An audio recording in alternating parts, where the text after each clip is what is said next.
16 साल की सास।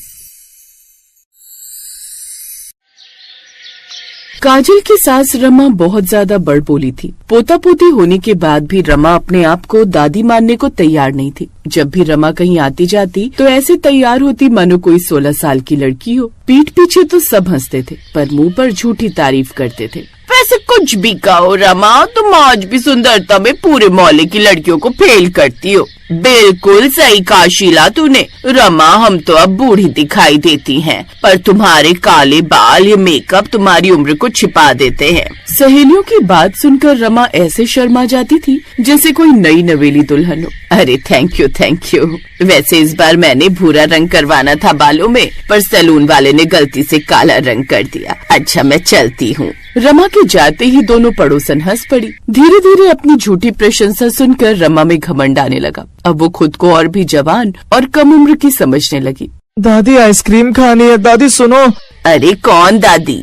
किसकी दादी? ये आपका पोता है आंटी। नहीं लग रहा ना, लगेगा भी कैसे? मैं कहीं से भी दादी लगती हूँ? देखो नहीं ना, तभी तो तुम्हें बोल रही थी मुझे आंटी मत बोलो। मैं तो लगभग तुम्हारी उम्र की हूँ। एक सेकंड में जरा अपने पोते को आइसक्रीम लेकर दे दूँ, फिर तुमसे आगे जिम की बात करती हूँ। मुझे बताना हाँ कौन से जिम जाती हो, मैं कल से ही आ जाऊंगी। रमा अपने पोते को आइसक्रीम खरीद कर देने लगी और वो लड़की वहाँ से 9-2-11 हो गई। अरे लड़की कहाँ गई? मैं तो उससे जिम का पता पूछ रही थी। अगले दिन से रमा ने जिम जाना शुरू कर दिया। अब तो रमा का घमंड और भी बढ़ गया। बहू मेरा जूस बनाए क्या? जी माँ जी, ये रहा आपका जूस। माँ जी जिम में थकावट तो नहीं हुई ना? थकावट क्यों होगी? मैं कोई बूढ़ी हो गई हूँ जो मुझे थकावट होगी? अरे मैं कितनी सुंदर और जवान लगती हूँ। तुम तो अभी से इतनी उम्र वाली लगने लगी हो बहू। अगर मैं तुम्हारे साथ खड़ी हो जाऊं तो कोई भी मुझे तुम्हारी सास नहीं कहेगा, सब कहेंगे तुम्हारी छोटी बहन लगती हूँ मैं।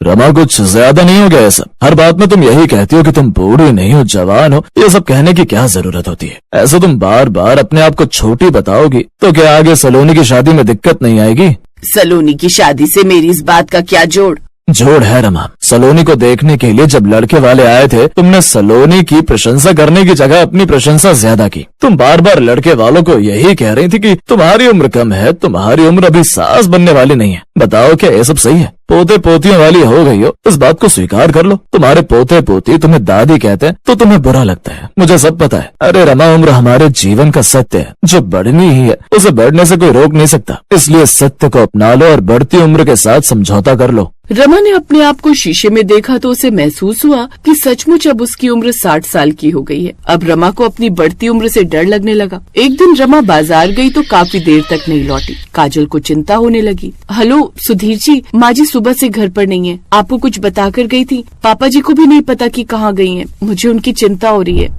कहीं किसी ब्यूटी पार्लर या जिम में तो नहीं चली गई? एक बार देख कर आती हूँ। काजल जैसे ही जाने लगती है तभी रमा आ जाती है। माँ जी आप कहाँ चले गए थे? मैं बहुत घबरा गई थी। अरे घबराने वाली क्या बात है, काम से गई थी। मैं कोई बूढ़ी थोड़ी हूँ जो लंगड़ा कर रास्ते पर गिर जाऊंगी। अभी मेरी हड्डियों में बहुत ताकत है। रमा कमरे में गई। उसके हाथ में एक मिठाई का डिब्बा था जिसमें कुछ लड्डू रखे थे। रमा ने उस मिठाई के डिब्बे को अलमारी में छुपा दिया। अब देखती हूँ मेरी उम्र कैसे बढ़ती है। मैं उम्र कम करने वाले ये लड्डू ले आई हूँ। अब रोज एक लड्डू खाऊंगी और फिर से जवान बन जाऊंगी। वैसे मेरी किस्मत बहुत अच्छी है। मैं तो बगीचे में घूमने गई थी। मुझे क्या पता था कि जिस तितली के पंख पेड़ की टहनी में फंसे हैं वो एक जादुई तितली। मुझे इस झाड़ी में से निकाल दो। तुम जो मांगोगी मैं तुम्हें दूंगी। मैं एक जादुई तितली हूँ। क्या तुम सच कह रही हो? मैं तुमसे जो भी मांगूंगी तुम मुझे दोगी? तो ठीक है, मैं तुम्हें इस झाड़ी से निकाल दूंगी, पर बदले में तुम मुझे कुछ ऐसा दोगी जिससे मेरी उम्र कम हो जाए, मैं जवान हो जाऊँ। ठीक है, जैसा तुम चाहती हो वैसा ही होगा। ठीक है, भरोसे पर तुम्हें आजाद कर रही हूँ। रमा ने तितली को झाड़ियों से बाहर निकाल दिया। तितली हवा में उड़ने लगी। बहुत बहुत धन्यवाद, तुमने मेरी मदद की। अब मैं शर्त के अनुसार तुम्हें ये जादुई लड्डू दे रही हूँ, जिन्हें रोज खाने से तुम्हारी उम्र कम होती चली जाएगी। तुम बूढ़ी से जवान हो जाओगी। मैं तुम्हें ये लड्डू तो दे रही हूँ, पर एक सीख भी दे रही हूँ कि प्रकृति के साथ कभी भी खिलवाड़ नहीं करना चाहिए। तुम जबरदस्ती अपनी उम्र को कम कर रही हो। कहीं ऐसा न हो ये आगे चलकर तुम्हारे लिए हानिकारक हो। अरे मेरी उम्र कम होने से हानिकारक क्या होगा? मैं तो और सुंदर लगूंगी। तुम चुपचाप ये लड्डू दे दो मुझे। अभी तो मुझे इन लड्डुओं में अपना लाभ ही दिखाई दे रहा है, हानि कहीं से कहीं तक दिखाई नहीं दे रही है। वैसे ये लड्डू सच में काम करेंगे ना? हम इंसान नहीं है जो भरोसा तोड़ दे। हम पशु पक्षी कभी भरोसा नहीं तोड़ते। वैसे कभी भी दोबारा जिंदगी में मेरी मदद की जरूरत हो तो इसी बगीचे में आ जाना। वहाँ पेड़ के ऊपर मैं अपने परिवार के साथ रहती हूँ। मेरी उम्र हो गई है, इसलिए मैं अब इस बगीचे को छोड़कर कहीं नहीं जाती। ज्यादा उड़ नहीं पाती ना, इसलिए जमीन पर रहना पसंद है। रमा लड्डू की तरफ देखते हुए सुबह की बात अभी सोच ही रही थी कि तभी उसके दिमाग में एक लालच पैदा हो गया। रोजाना एक लड्डू की जगह अगर मैं एक बार में ही ज्यादा लड्डू खा जाऊं तो मेरी उम्र तो बहुत ज्यादा कम हो जाएगी। हाँ, ऐसा ही करती हूँ। आज कम से कम 16 लड्डू खा लेती हूँ, फिर मैं 16 साल की हो जाऊंगी। फिर धीरे धीरे मेरी उम्र बढ़ेगी, मैं कितनी ही जवान दिखूंगी। हाय, मेरी तो खुशी का ठिकाना ही नहीं है। लालच में आकर रमा ने उसी समय 16 लड्डू खा लिए। देखते ही देखते रमा 16 साल की लड़की में बदल गई। तभी काजल वहाँ आ गई। ए लड़की, कौन हो तुम और यहाँ माँ जी के कमरे में क्या कर रही हो? अरे बहू, मैं हूँ तुम्हारी सास। अब 16 साल की हो गई हो। क्या आप 16 साल की? ये सब कैसे हुआ? हाँ, शक्ल तो बिल्कुल आपसे मिलती जुलती है, पर आप तो बूढ़े थे, इतनी जल्दी जवान कैसे हो गए? ये सब इन जादुई लड्डुओं का कमाल है। मैं तुम्हें आराम से बताऊंगी। पहले ये बताओ मैं कैसी दिख रही हूँ? तुम्हारी सास 16 साल की होकर सुंदर लग रही है ना? अब देखना, मोहल्ले में सारी पड़ोसन मुझे ही देखेंगी। मैं बहुत सुंदर लगने वाली हूँ। अब रोजाना के एंटी एजिंग फेशियल और बालों में कलर से भी छुटकारा मिल गया। बस मैं अभी आती हूँ दोनों पड़ोसन से मिलकर। काजल चौंक कर अपनी सास को देखती रही। उसे बहुत अजीब लग रहा था, इतनी छोटी 16 साल की सास को देखकर। काजल तो कमरे से बाहर आ गई, पर रमा लड्डू का डिब्बा अलमारी में रखना भूल गई थी। रमा घर से बाहर जाने ही लगी थी कि तभी सलोनी ने गलती से लड्डू खा लिए। अरे वाह लड्डू, लगता है माँ लाई होंगी। लड्डू देखकर तो मेरे मुंह में भी पानी आ रहा है। 2-4 मैं भी खा लेती हूँ। सलोनी ने जैसे ही लड्डू खाए वो 60 साल की बूढ़ी बन गई। सलोनी रोने लगी। माँ, ये सब तुम्हारी वजह से हुआ है। ये मैंने क्या कर दिया? मेरी करने की सजा मेरी बेटी को मिल रही है। माँ जी, कोई बात नहीं, गलती हर इंसान से होती है, पर उसे सुधारा जा सकता है। आपको दोबारा उस तितली के पास जाना चाहिए। आप बता रही है ना वो तितली वहीं बगीचे में है, उसके पास कोई न कोई उपाय जरूर होगा। मैं आपके साथ चलती हूँ। भाभी प्लीज सब कुछ ठीक कर देना। रमा की आंखों में आंसू थे। रमा ने अपनी गलती के लिए तितली से माफी मांगी और तितली को भी रमा पर दया आ गई। उसने रमा को 2 लड्डू दिए, जिसमें से एक लड्डू रमा ने खाया और एक सलोनी ने, और फिर से पहले जैसा हो गया। रमा वापस अपनी उम्र में आ गई और सलोनी वापस अपनी उम्र में। पर इस गलती से एक सीख रमा को मिल गई। प्रकृति के नियम को बदला नहीं जा सकता। यदि कोई जवान है तो वो बूढ़ा जरूर होगा, और यही जीवन का सत्य है। इसलिए प्रकृति के नियम को अपनाने में ही समझदार।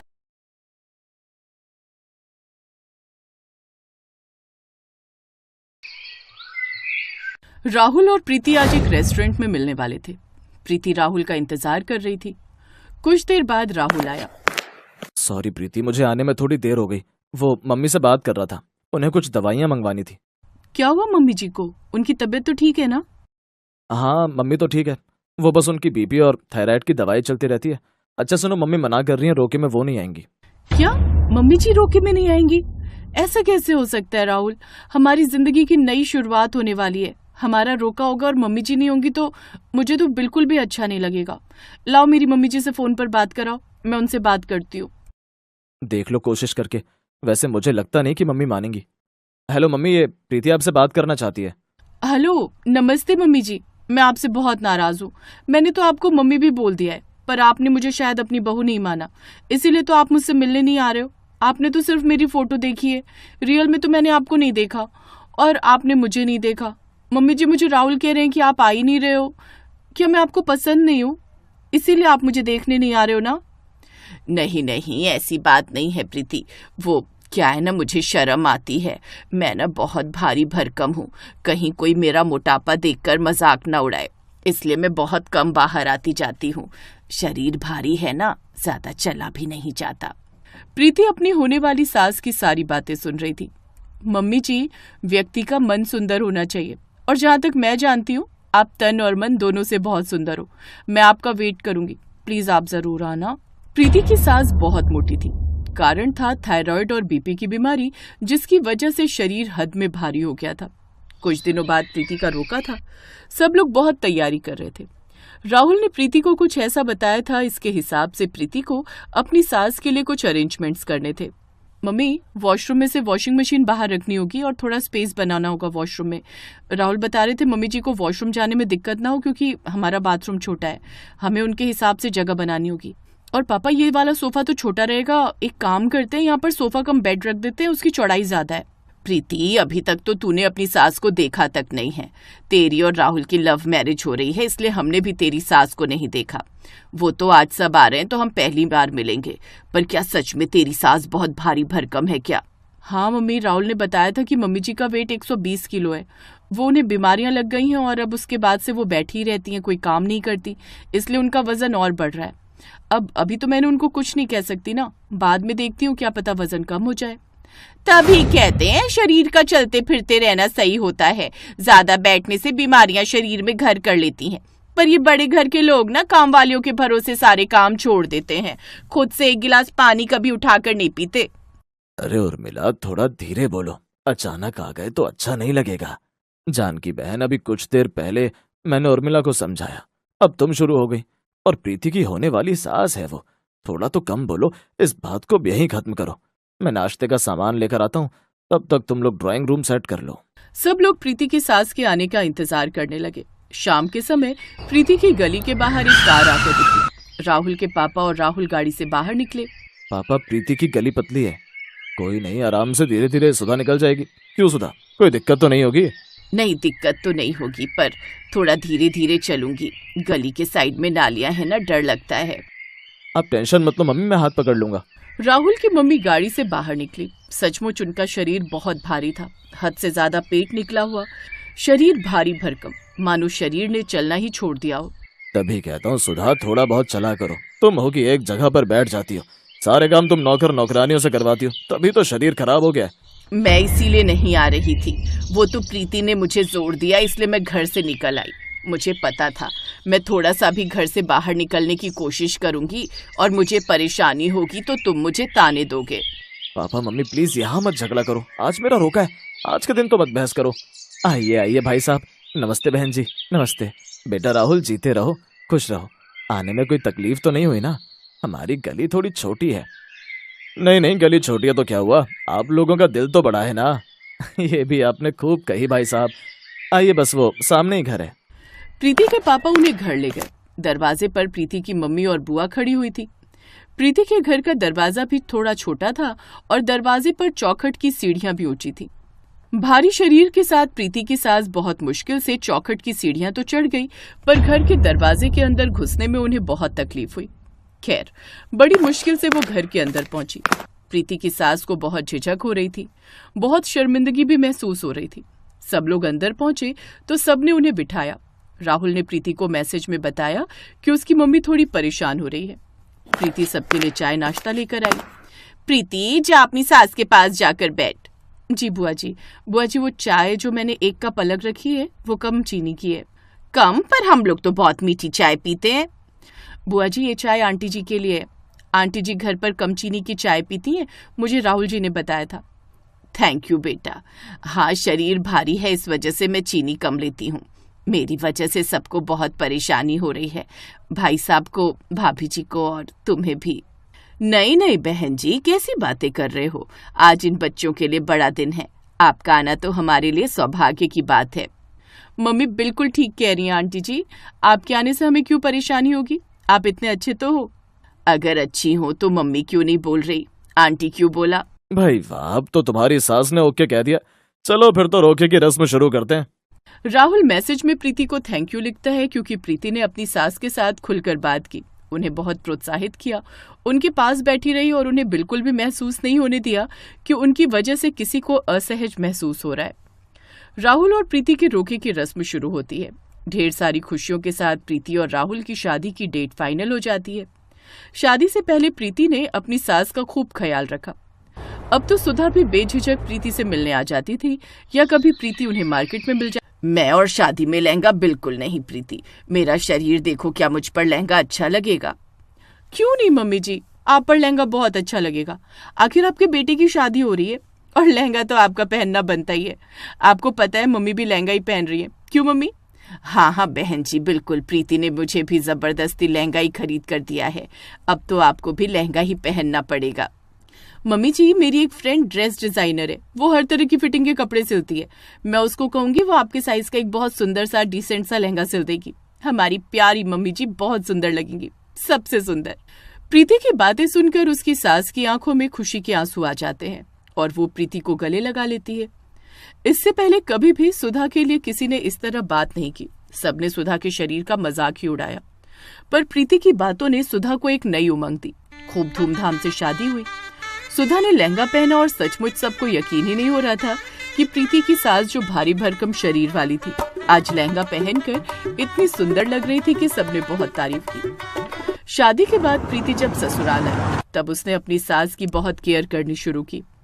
थोड़ी थोड़ी एक्सरसाइज करवाना, खान पान का पूरा ख्याल रखना, वॉक पर ले जाना और उम्र के हिसाब से डाइटिंग करवाना, थोड़े थोड़े घर के जरूरी काम करने के लिए प्रोत्साहित करना। इन सब बातों से सुधा को बहुत आराम महसूस हो रहा था। वो अपने आप को बहुत फ्रेश महसूस करती थी और इन सब का सारा क्रेडिट सुधा ने अपनी बहू प्रीति को दिया। इस कहानी से हमें यही सीख मिलती है कि हमें कमियां निकालने वाले तो बहुत होते हैं, पर हमारी अच्छाई देखने वाले बहुत कम लोग होते हैं। इसलिए हमें हमेशा उन लोगों की बातों पर ध्यान देना चाहिए जो हमारी अच्छाई करते हैं, ना कि बुराई।